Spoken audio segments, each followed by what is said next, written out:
Bonjour, c'est Brahim. Oui. On est présent pour Porsche aujourd'hui.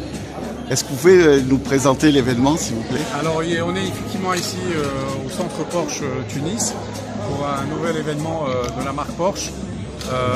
En l'occurrence, c'est le lancement du nouveau Macan, la deuxième génération Macan, sous le slogan « Choisissez l'émotion ». Choose thrilling. Effectivement, on est dans l'émotion, puisqu'on a pu voir effectivement que ce nouveau Macan offre une nouvelle ligne, un nouveau design avec encore plus de performance et en même temps, je dirais, offre un agrément de conduite toujours encore mieux que par le passé. Et nous avons également associé à ce nouveau Macan l'arrivée du premier véhicule Cayenne hybride. À partir de quand? Qui est là, ça y est, il est dans notre showroom. La première unité est là, donc vous pouvez venir la découvrir, la tester, puisqu'on organise que ce soit pour le nouveau Macan ou pour le nouveau Cayenne hybride. Avec cette couleur, cette présentation? Alors exactement. Donc la présentation, normalement la couleur du Macan, le lancement c'est le bleu Miami, qui est la couleur de l'événement d'ailleurs. Mais c'est également la couleur gris crée que vous voyez ici, qui est vraiment une très belle couleur également, et qui est une première chez Porsche avec le lancement de ce Macan.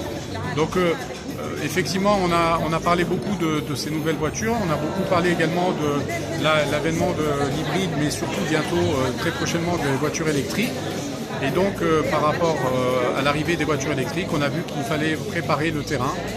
Là on a lancé l'aventure, c'est devenu une réalité, c'est plus un vain mot. Et aujourd'hui, l'arrivée des premiers véhicules hybrides est dans un futur très proche, avec l'arrivée du Taycan, qui sera 100% électrique. Moins de 2 ans? Ça sera cette année, début de l'année 2020, pardon, puisqu'il sera annoncé fin d'année en Europe et dans le monde.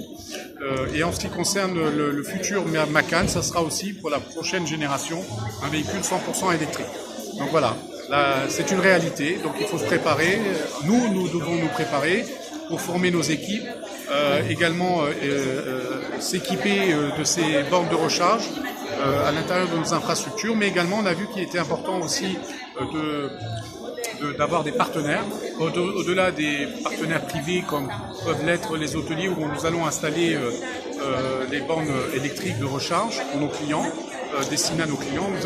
Votre premier partenaire, c'est la chaîne Movimpic? En l'occurrence, on a annoncé que le premier partenaire, c'est la chaîne Movimpic, mais on ne va pas s'arrêter là. Il y aura aussi des partenaires pétroliers avec lesquels nous sommes en discussion. Et effectivement, on évoluera en fonction de la démocratisation de l'électrique dans le monde de l'automobile. Lorsqu'on parle de voitures électriques, on pense automatiquement à la multiplicité du nombre de bornes. Donc, vous devez avoir une stratégie à plus ou moins à long terme. Tout à fait. Et en second lieu, l'autonomie de la batterie. Alors, en termes d'autonomie pour les batteries, donc là, on parle d'hybride. Donc, c'est des autonomies très réduites, puisqu'en fait, c'est des voitures thermiques et électriques. Et au niveau des voitures hybrides, elles se rechargent en roulant. Et donc, ça permet de faire une économie substantielle au niveau de la consommation, puisqu'on passe d'un 9 litres au 100 pour un véhicule à combustible, à essence, à 3 litres au 100 pour un véhicule hybride. En l'occurrence, le Cayenne. Quel nombre de kilomètres à peu près? Je parle de 3 litres au 100, donc on gagne 2 tiers de la consommation. Ah d'accord, ok. C'est important. Ensuite, en termes de voitures électriques, bien sûr, l'autonomie, elle variera en fonction des modèles. Actuellement, on arrive à des autonomies entre 400 et 500 km, c'est déjà conséquent. Et vu la taille de notre pays, c'est important de souligner qu'effectivement, on pourra traverser la Tunisie avec une seule recharge. Et comme vous l'avez dit, ce qui est très important, c'est d'associer tous les parties prenantes, et notamment à part les privés également, je dirais les autorités, que ce soit au niveau de la réglementation, ministère du Transport, douane, service des mines et autres, avoir effectivement une réglementation qui... Justement, le ministère des Transports est en train d'étudier cette question. Ils ont apporté un bus un bus électrique à l'essai, et ils sont en train d'étudier la formule, que ce soit au niveau des aéroports ou ailleurs. Tout à fait. D'ailleurs, ça ne sera pas uniquement, effectivement, vous avez raison de le souligner, le transport privé et domestique, ça sera également le transport public. Et comme je l'ai souligné pendant la conférence de presse, l'ANME est en train de travailler sur un programme pour lancer un appel d'offres pour les 500 premiers véhicules électriques qui seraient distribués dans nos administrations et notamment dans certains partenaires publics comme la STEG ou la Poste, comme ça, à l'instar de ce qui s'est pratiqué dans d'autres pays dans le monde.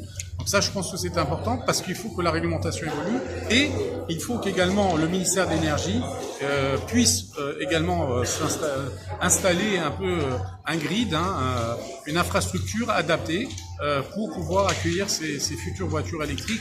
Et quand on parle de voitures, c'est véhicules de transport électrique. Et effectivement, c'est pas uniquement le privé, c'est également le public. Et ça doit aller de pair. Et donc, au-delà des partenaires privés, on aura besoin de pouvoir se recharger, on va dire, c'est le cas de le dire, même dans les infrastructures portuaires, aéroportuaires surtout, et également dans les gares, par exemple, ou dans les parkings publics. Donc c'est des choses qu'il va falloir effectivement mettre en œuvre. Et je sais qu'aujourd'hui, les autorités sont très sensibles à ce sujet. La preuve, c'est que des réglementations ont commencé à être mises en vigueur, et notamment par exemple pour le véhicule hybride, ce qui permet d'être compétitif, c'est le fait qu'on a un abattement de l'ordre de 30% sur les droits de consommation qui permet d'avoir un véhicule hybride moins consommateur, on va dire moins pollueur, il faut le dire aussi. Donc on est tout à fait capable aujourd'hui de mettre sur nos routes des véhicules de ce type, comme vous l'avez souligné, pas uniquement dans le transport privé, dans le transport public. Merci beaucoup Sibrahim, toujours aussi éloquent et technique. Merci. C'est très gentil. Merci.